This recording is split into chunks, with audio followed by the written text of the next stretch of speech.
and welcome back to Vinyl Friday, where I go through my records in alphabetical order like a big nerd and talk about why I love them. You're here early? We've only just started rolling. Friends, today we're doing Rumours.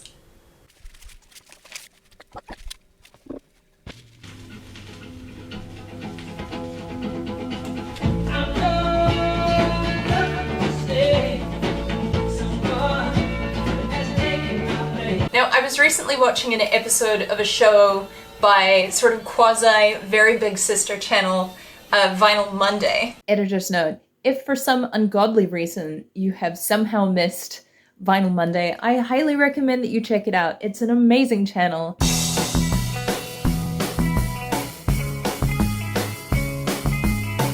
Abby does such a great job. It is so much fun to watch. So as soon as you finish this video, go and check out Abby's videos. It's a good time.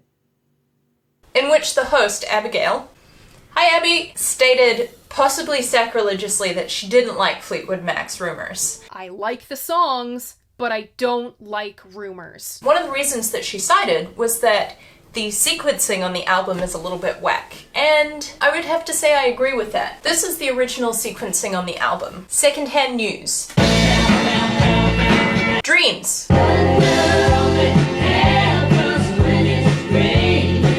Never Going Back Again.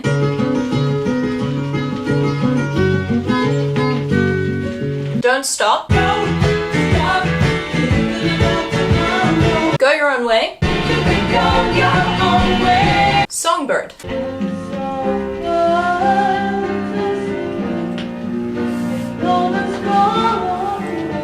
The Chain.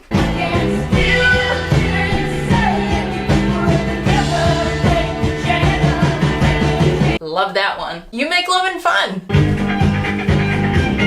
I Don't Wanna Know.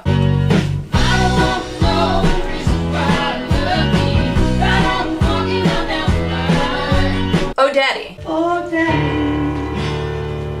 you know you make me cry. Gold Dust Woman. Well, did she make you cry, make you break down, shatter your illusions of love? Don't get me wrong, I think that this album is exceptionally good. But I think Abby's right. The sequencing in this album is terrible. Completely wrong. So let's have a quick chat about sequencing. Sequencing, quite simply, is the sequence of tracks on the album. It's the track listing. It's the choice you make as an artist about where you want each song to be placed on the album, which I think is even more interesting when you've got the side A, side B format, as opposed to streaming, where everything just plays straight through. The fact that you have to stop and flip the record gives you a bit of a reset, which in turn impacts the way that you sequence an album. Nerdy. I know this is super nerdy. There was a caveat at the top of the episode, but I love sequencing. It's one of my favorite things about putting together an album, deciding what the flow of it is going to be like, and that is why sequencing is important right there. It impacts the flow of the record. It makes the listening experience all the more enjoyable because one song will flow naturally into another so that it's not jarring. But conversely, one song can also lead into something completely different to change things up for the listener. With this album, for instance, Secondhand News, bubbly, great, fantastic opener. We will come back to that. Second track, Dreams? It's sort of like if you went to a gig and the first song that the band plays is, I don't know, let's say Footloose. And the second is Yesterday. Why she had to go. You've just gotten up, you're dancing, you're in the mood, and then they bring it right back down again. That's what I think Dreams does. Like, you can't have those two songs together. Or like, there's so many good songs on this album. And although Gold Dust Woman is a great song, is that the memory that we want to leave the listener with? Yeah, I think sequencing is probably the sort of thing that a lot of listeners don't think about when they're listening to an album. If the artist has done their job well. If the artist hasn't done their job well, you may feel like there's something weird about the album and you don't enjoy listening to it altogether, but you're not really sure why. There is no one song that I'd like to focus on for this album, which means that from this point forward we're commencing concurrent mini-series. But I'm not gonna go through this album from top to bottom the way that I am with Revolver, because this sequence is wrong. I've written what I think is my ideal sequence, and this is the order in which we're gonna be going through the album. Secondhand News. Yes, I know that's exactly the same as this one, but I do think that they got it right with that track. Go Your Own Way. Dreams. I Don't Wanna Know. Oh Daddy. Never Going Back Again. You Make Lovin' Fun. Gold Dust Woman. Don't Stop. Songbird. The Chain. Editor Nancy cutting in again. If you're not sure about that, I've made a playlist which I'll leave a link to in the description. You can have a listen to it in that order and see if that works better for you. Certainly works better for me. The Chain is the right song to close out this album. Fight me. Actually, don't fight me. I would actually really love to hear in the comments what you think is the ideal track list for Fleetwood Mac's Rumours. Do you think they nailed it, or do you think that there are some tweaks that could be made? And do you think that you could make better tweaks than I could? Let's get a discussion going. I'd love to hear what people think about this one. Before we jump into secondhand news, I'd also like to just have a quick chat about how we're going to be scheduling these miniseries. Because I feel like this could be very boring if you're not a huge fan of the Beatles or Fleetwood Mac. So, while the Beatles episodes are every second week, I think Fleetwood Mac should be the first week of the month. This could take us a while. That way we'll still get to go through the rest of the alphabet, but what songs would you choose to leave out of Rumours? I think all of them are great. And with that, let's jump in! For today's episode, having done the introductory bit, I'd like to talk about why I've chosen Secondhand News as my ideal opening track. So I guess maybe also why they chose Secondhand News as their ideal opening track. My first point is that I think that an album needs to open and close with a bang. Similarly to a set list. Paul McCartney, I believe, said once that all live sets should be shaped like a V or a W, where you have high energy stuff at the beginning and the end, low energy stuff in the middle. Or if you're doing really long sets the way that he does, high energy, low energy, low energy, finish with a bang. Open with a bang, finish with a bang. That's why I think we need to end with The Chain and not Gold Dust Woman, but we're months away from that yet. This song, I think, has the appropriate level of bang for an album opener. I mean, listen to the point where the bass comes in. We fade in. 2, 3, 4. I mean, it doesn't open with a cymbal flourish or anything, but the drums and the bass come in, and bam! We're into Fleetwood Mac's Rumours. There's also, it's like he's literally singing bang, bang, bang at the chorus. I don't think that's the actual word, and I wouldn't know because they didn't include it in the lyric booklet. Rude. It's sort of like the scat singing explosive chorus. Bang! It's like he's firing off rounds. Bow, bow, bow, bow, bow, bow. The album has begun. Boom, boom, boom.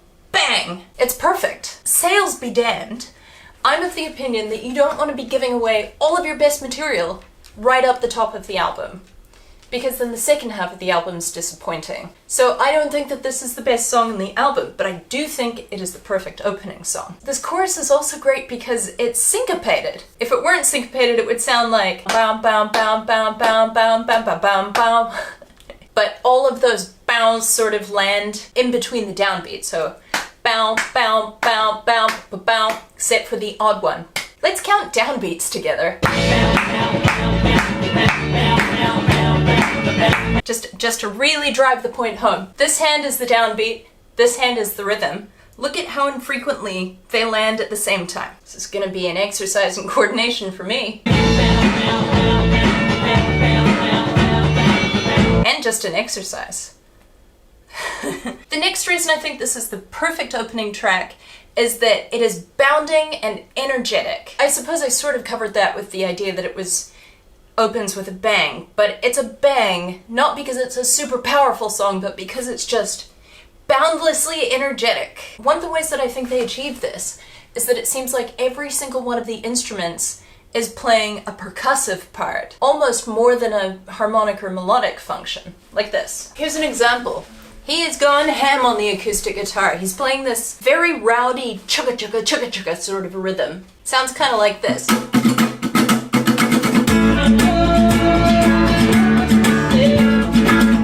There are multiple guitars that are doing similar things. The bass is actually very, very simple. It's just doing like a ding ding ding ding ding ding ding ding ding ding ding ding ding ding ding ding. You're right, that's not my best bass singing, but it's also not one of the more interesting bass lines, and there's a reason for that. John McVie, the bassist for Fleetwood Mac, had originally written a very melodic, sort of flowing bass line, and then he went on holiday. And while he was on holiday, Lindsey Buckingham, who wrote the song, is playing the guitar and is singing it, came into the studio and recorded his own bass part, which is rude. You shouldn't do that. I mean, I have had disagreements with bassists in my bands in the past because I thought they should be playing something different, but I didn't sneak around behind their backs and do it. Apparently Stephen Stills did a very similar thing with Crosby, Stills and Nash. It's an ego thing, I suppose. And by the sounds of it, Lindsey Buckingham had an enormous ego. This is what the old bass line sounded like.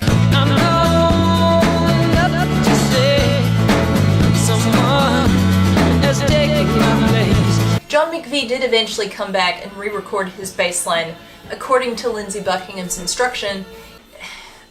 I actually think that Lindsey Buckingham's judgment was correct. Perhaps not his emotional intelligence, but I think musically his judgment was sound. The thing is that you can be musically brilliant without being a total asshat to the people around you. You know, we tend to revere these people as like being difficult and moody and mercurial because they were artists, but there are plenty of people who are really good at what they do, like Brian May,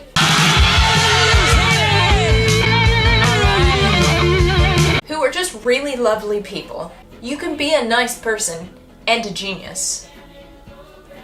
It's not that hard. Apparently it was too hard for Lindsey Buckingham, so he's musically brilliant, but perhaps not the nicest person to be in the recording studio with. There's also, like, especially at the chorus, you can hear this odd, slightly pingy percussive sound. I don't know if you'll be able to hear it through the recording.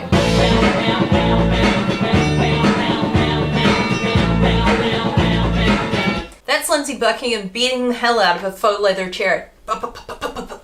Again, great musical choice. It really lends something to the song in terms of the percussion and the sort of chugga-chugga-chugga-chugga feel of it, which is really its backbone. And it took them a while to land at that feel, at that rhythm. They tried a number of different things prior to that, including playing it as a march. Bum, bum, bum, bum, bum, bum. Lindsey Buckingham heard the Bee Gees song Jive Talking. And pitched producing the song as a disco track. I'm so glad they didn't do that. I love disco. Fleetwood Mac is not disco. I think that would have sounded terrible. Actually, here's what it would have sounded like.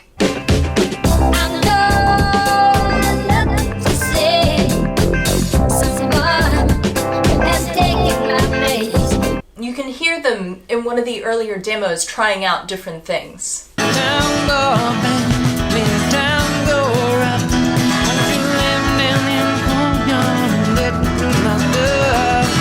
There's a good feel there too, huh?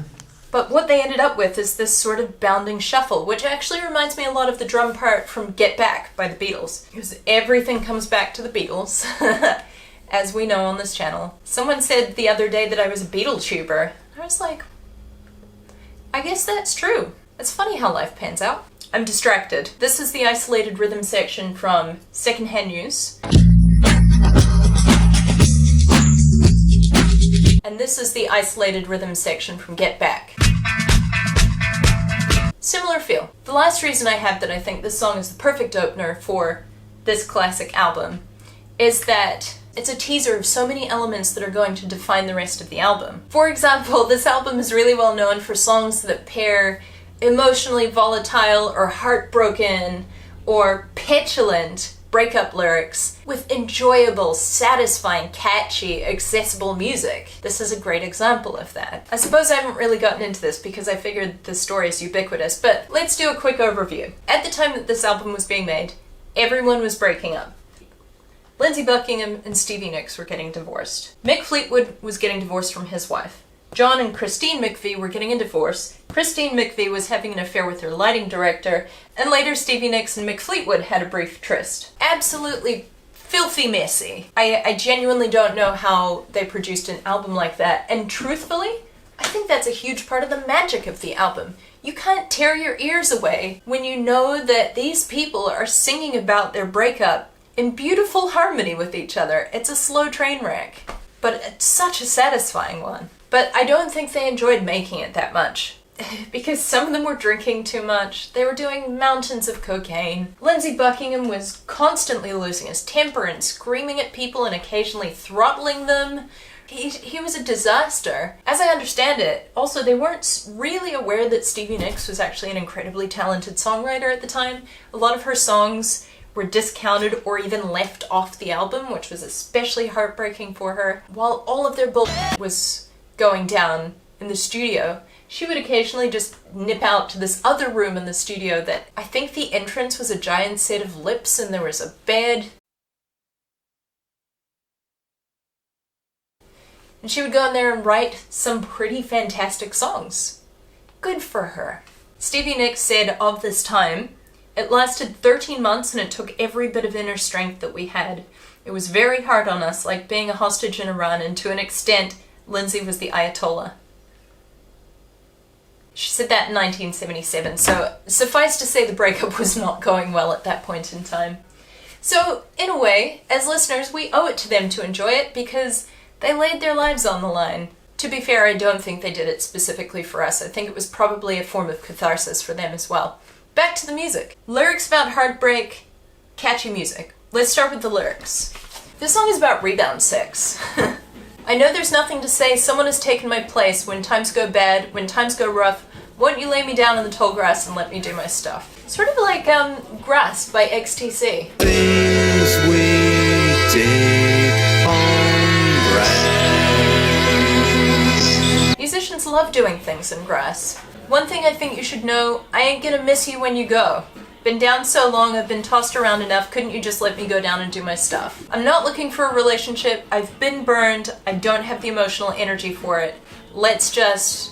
I can't believe I can't think of a single euphemism right now. It is probably the thing that we're best at creating euphemisms for. Funny business. Hanky-panky. Buttering one's biscuit. Jumping bones. Knocking boots. Bam Bam and the Ham. I think that one's perfect for this song. Bam Bam and the Ham. I've been heartbroken.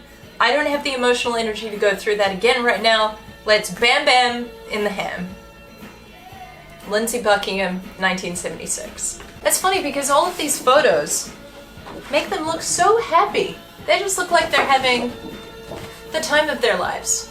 So there are your petulant, heartbroken lyrics. Let's get on to the satisfying music. Here are some elements that make this a very pleasing listen. You've got your trademark Fleetwood Mac harmony right before the chorus here. It's pretty subtle.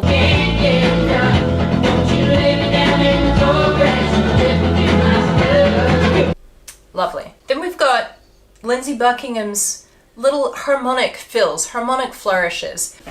I think he's doing this right here.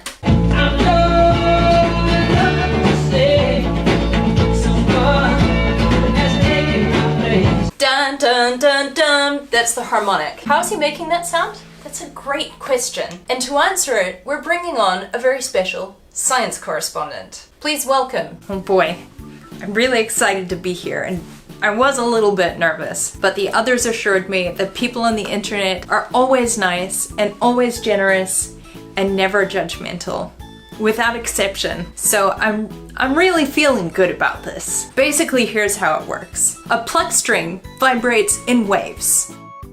Standing waves, we call them. When a string is plucked, many standing waves are present. Like maybe they might look like this, or like this, or like this. And this one here, the first one, is called the fundamental. It's the first harmonic, it's the longest wave that will fit on the string, and it is the most obvious, the most prominent, the loudest. Every other standing wave that can fit on that string is a harmonic. For example, the second harmonic is the second largest wavelength that will fit on a string. To play the second harmonic on a guitar string, you rest your finger on the antinode, the crest of the wave, if you will, of the fundamental, the longest wave, so about here. And in doing so, you've created a new node. The largest wave that will fit on the string is now the second harmonic. So resting your finger at different points on the string forces different harmonics to be more prominent, more obvious.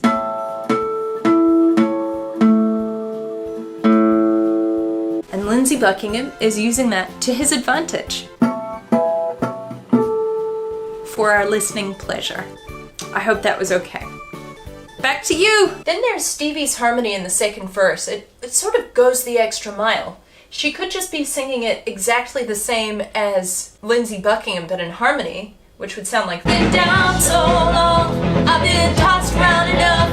But instead, she sings this almost like counter melody. It's a harmony, but it goes off in its own direction. So it's like,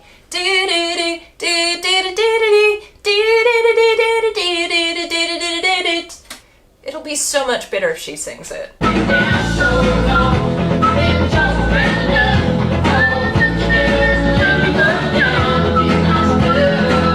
It just takes it the extra mile. Like, the song would be great without that, but that just makes it a little bit nicer, a little bit more pleasant on the ear.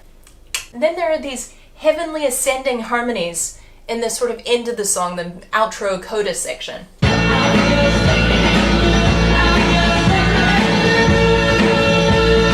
Very Fleetwood Mac. Love it. This could have been a solemn minor key song with, granted it is about hanky-panky, but it's also a breakup song. It could be sad, it could be minor key, it could be solemn. That would sound something like this. Piano correspondent? I know there's nothing to say. Someone has taken my place. When times go bad, when times get rough, won't you lay me down in the tall grass and let me do my stuff?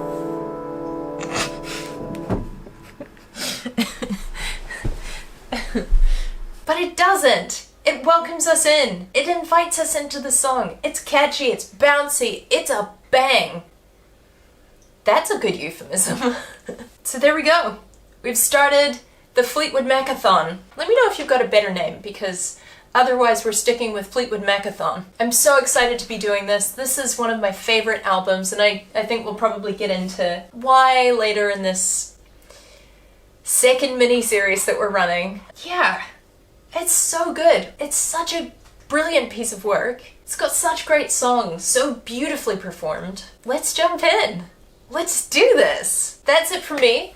If you enjoyed this episode and or you would like to support the weird things that I do, I'll leave a link in the description for my Buy Me a Coffee page where you are welcome to make a donation if you wish, but no pressure, friends, no obligation. Thank you so much to everybody who has made donations. I appreciate you so much, and I've recently expanded the vinyl collection, so there will be even more episodes in the future. You are literally keeping this show running, which, again, I'm so grateful for, because I love doing this. It is so much fun doing this for you all, with you all. So even if you can't make donations, thanks for being here and, commenting and sharing your stories. I love it. It's a great experience. Highly recommend. Thanks for hanging out with me. I'll see you here next week. Have a great weekend. I hope that was okay. Back to you. I hope that was okay. No. For example, this album is really well known for pairing. For example, welcome back to Vinyl Friday, where I'm now covered in cat hair. There are so many good albums on this song.